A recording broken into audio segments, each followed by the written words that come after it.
आज के हमारे इस वीडियो में हम आपके लिए भोलेनाथ और माता पार्वती की एक बहुत सुंदर कहानी लेकर आए हैं।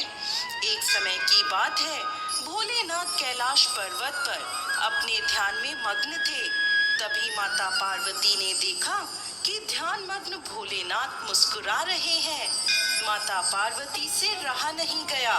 उन्होंने भोलेनाथ से पूछा, स्वामी, मैंने आपको पहली बार समाधि में मुस्कुराते हुए देखा है, इसका क्या कारण है?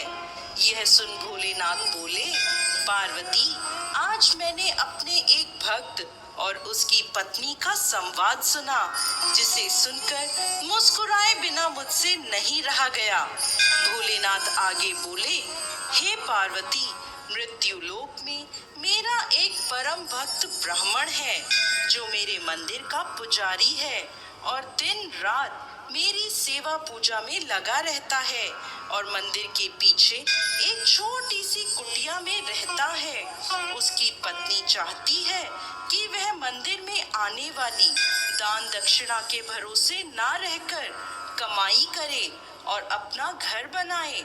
उसके घर में धन दौलत हो, जिससे वह सुख से रह सके। वह पुजारी दिन रात मुझसे अपनी पत्नी का सपना पूरा करने का अनुग्रह करता रहता है।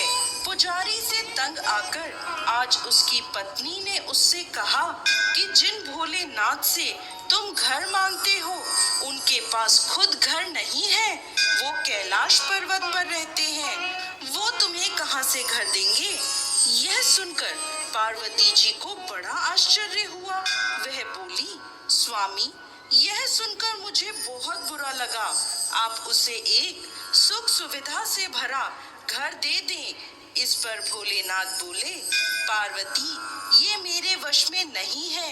मृत्यु लोक में सभी जीव अपने कर्मों का फल भोग रहे हैं। जैसे यह पंडित पिछले जन्म में यह एक साहूकार था, जो दूसरों के जेवर आदि हड़प लेता था और उस जेवर और ब्याज के पैसों का उपयोग इसकी पत्नी भी करती थी। इसी कारण वह अपनी पत्नी के साथ अपने कर्मों का फल भुगत रहा है। इस जन्म में ये मेरी सेवा पूजा कर रहा है, लेकिन जब तक इसके कर्मों का हिसाब पूरा नहीं होता, इसे घर नहीं मिल सकता। यही विधि का विधान है। पार्वती जी बोली, यह सब तो ठीक है प्रभु, इसकी पत्नी जो आपकी निंदा कर रही है, उसका क्या? इस पर भोलेनाथ बोले, पार्वती, इस सृष्टि के आरंभ में ये लिखा जा चुका है, जैसे जैसे कलयुग निकट आएगा, मनुष्य भगवान की भक्ति की जगह निंदा करने लगेगा।